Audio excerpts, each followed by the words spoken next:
Namaste children, welcome to Merrymoppetsguild, fun and exciting STEAM learning lab. Today we are going to learn about parachute and we are going to make it too. For this experiment we need a garbage bag, scissor, tape and a nut and few twines. 8 twines which are of the same length. Now we are going to cut open the closed part of the garbage bag.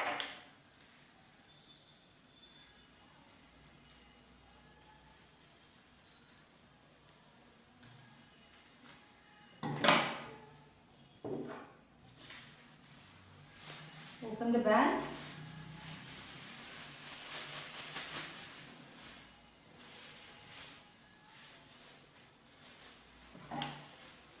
Cut the sides and make it into 2 parts.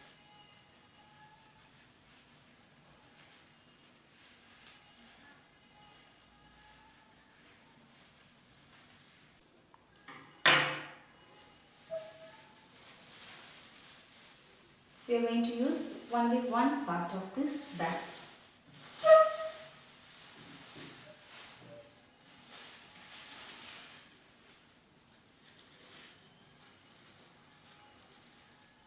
Fold it into a triangle.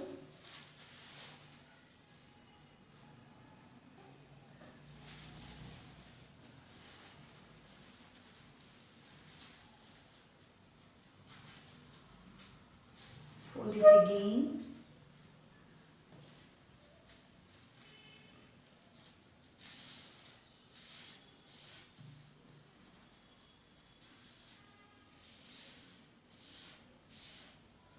Now let's cut the bottom part.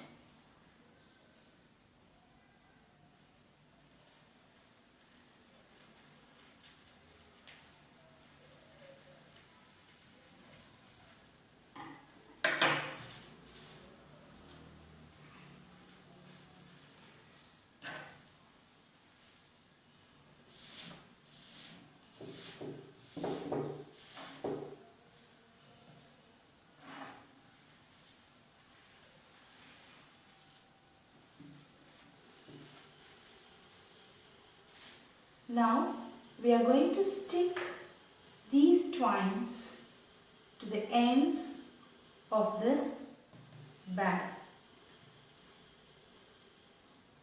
We have 8 sets of strings which will be stuck to this bag on all the sides. Children, if you notice, this piece of garbage bag has 8 corners. So we are going to mark with the help of marker and stick these twine equidistantly.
Now our canopy is ready.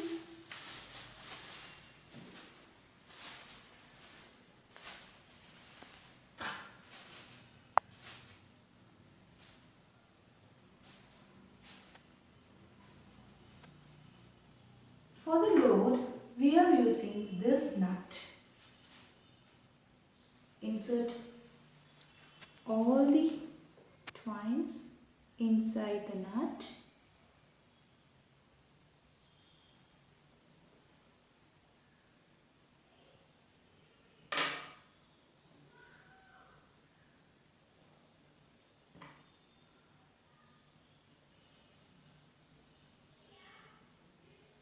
And carefully tie a knot.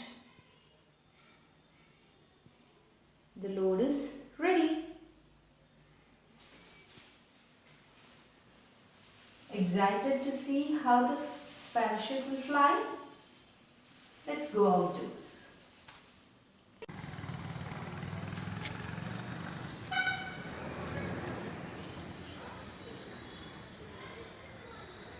How does this parachute work? Throw a ball up in the air. The ball falls back to the ground. It's because of the force of gravity. Now, drop a light feather and the ball at the same time. Which one will hit the ground first? Of course, the ball. Gravity pulls the ball and the feather at the same rate. Why does the ball reach first? Is it because it weighs more? If there is no air, the feather and the ball would hit the ground at the same time. The feather fans out and catches in the air as it falls. That's because of the air resistance and it slows down. When you see air, you can feel it though. While you're riding faster in the bike or car or when you're riding a cycle. Air is made up of gas molecules. It of course takes space. It is made up of matter. When you wave your hand while you are moving in the car, you can feel the air in your palms. And when you are holding your hand like this, you will also feel the air, but you will feel less air in your palms. When you are moving your arms up and down, slowly, you will not be able to feel the air. But when you are doing it faster, you can feel the air. Why? Because the air is made up of gas molecules, and when you are moving your arms up or down, you are pushing the gas molecules down or up. So when you are pushing these gas molecules, the gas molecules in the air also pushes back on your arms, and that is why you will be able to feel the air. But you will be able to feel the air when you are moving your arms faster, and that is why when you are moving in the car and you put your hands out, you will be feeling the air hitting your palm. This is because of air resistance. It is the force which is pushing back on into your palms. When you hold your hand like this, more air bumps into your palm and there is more drag. When you hold up your hand like this, there is only a small part of your hand pushing the air against it. So the air resistance is less and there is less drag. Air resistance is also called as drag. That means less drag. So your hand glides through the air smoothly. We spoke about the ball and feather earlier. Do you like to hit the ground forcefully like a ball from the higher altitude? When you glide, or you want to glide like a feather and land safely in the ground. Obviously, we would like to land safely on the ground, don't we? So that is why this parachute is invented. So what happens when the parachute lands? There is more air entering into this canopy. and there is more air resistance. So when air resistance is more, the drag is less. So we glide down slowly and land safely on the ground. Now we have learned to make a parachute at home with the basic essential materials we have at home. Do try it. Bye children.